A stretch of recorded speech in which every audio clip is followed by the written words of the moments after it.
გამარჯობა, დღეს 9 ივლისია.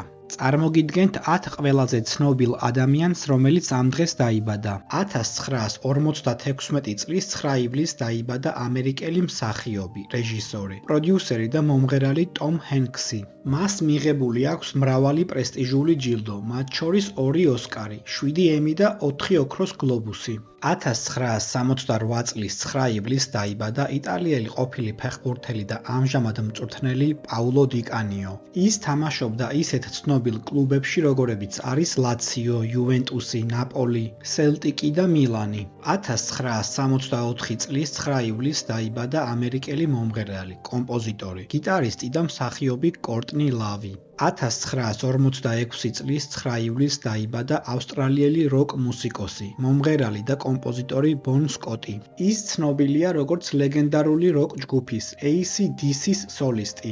1964 წლის 9 ივლისს დაიბადა იტალიელი ყოფილი ფეხბურთელი და მწვრთნელი ჯანლუკა ვიალი. კარიერის საუკეთესო წლებში ის თამაშობდა ტურინის იუვენტუსში და ლონდონის ჩელსიში. 1996 წელს მან იუვენტუსთან ერთად მოიგო ჩემპიონთა ლიგა. 1962 წლის 9 ივლისს დაიბადა ამერიკელი ყოფილი საფონდო ბროკერი, სამოტივაციო სპიკერი და მწერალი ჯორდან ბელფორტი.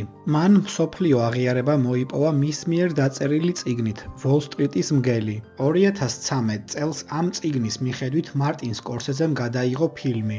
1985 წლის 9 ივლისს დაიბადა ინგლისელი ფეხბურთელი ეშლი იანგი. კარიერის საუკეთესო წლებში ის თამაშობდა მანჩესტერში და ინტერში. 1993 წლის 9 ივლისს დაიბადა ავსტრალიელი ყოფილი მოცურავე, მსოფლიოს მრავალგზის ჩემპიონი მიჩ ლარკინი. 2003 წლის 9 ივლისს დაიბადა ლივერპულის ჩრდილოეთ ირლანდიელი ფეხბურთელი კონორ ბრედლი. 1984 წლის 9 ივლისს დაიბადა ქართველი მომღერალი სალომე ბაკურაძე. და კომენტარე შენ რომელი ცნობილი ადამიანი იცი, რომელიც ამ დღეს არის დაბადებული.